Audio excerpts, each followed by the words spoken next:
Avant de supprimer une valeur de votre classeur Excel, il est recommandé de vérifier si celle-ci est utilisée ou non dans une formule. En effet, si vous supprimez une donnée et que celle-ci est utilisée dans une formule, cela posera différents problèmes. C'est pourquoi le tableur Excel 2010 intègre différents audits de formules pour vous permettre de savoir si une donnée est utilisée ou non dans une formule.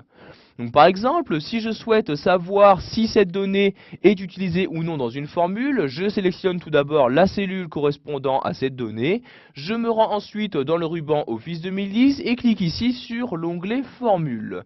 Ensuite, donc une fois dans cet onglet, je vais cliquer ici sur Repérer les dépendants pour savoir quelle formule utilise cette donnée.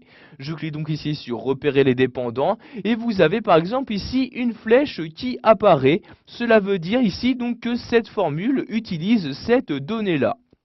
Donc en effet, si je regarde donc en cliquant sur la formule, vous pouvez voir ici donc qu'il s'agit bien donc ici de la donnée donc de la colonne totale des achats qui est utilisée pour cette formule. Donc cette donnée fait bien partie de cette colonne. Vous pouvez ici, donc si vous souhaitez ne plus avoir ces flèches, cliquez ici sur supprimer les flèches et voyez donc la flèche vient tout juste de disparaître.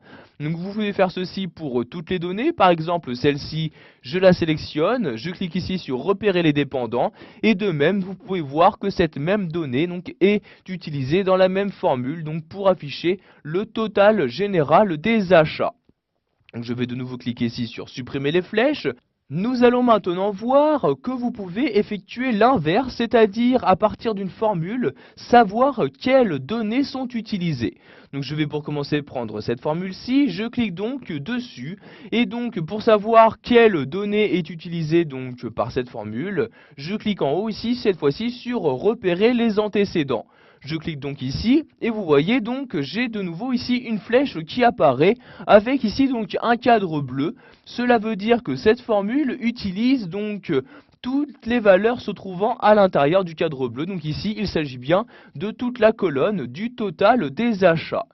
Donc ici, je vais faire de même par exemple pour cette formule. On voit ici la formule recherche V. Je veux savoir quelles données sont utilisées pour avoir le résultat de formule. Je sélectionne donc la formule en question. Je clique ensuite sur repérer les antécédents. Et voyez de nouveau, j'ai bien des flèches qui apparaissent.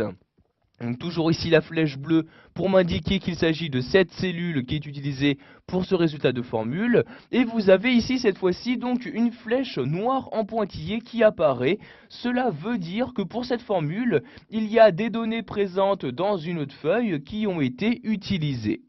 Donc si vous souhaitez maintenant supprimer les différentes flèches qui apparaissent, vous pouvez cliquer ici directement sur supprimer les flèches pour supprimer toutes les flèches de votre document, ou si vous souhaitez juste supprimer un type de flèche, vous cliquez ici sur ce bouton-là, et voyez, vous pouvez soit supprimer juste les antécédents, soit juste les flèches des dépendants. Donc ici, je souhaite supprimer toutes les flèches présentes dans mon document Excel. Je clique donc ici sur supprimer les flèches comme ceci. Voilà, nous avons vu dans cette vidéo formation comment utiliser les audits de formules présents dans Excel 2010.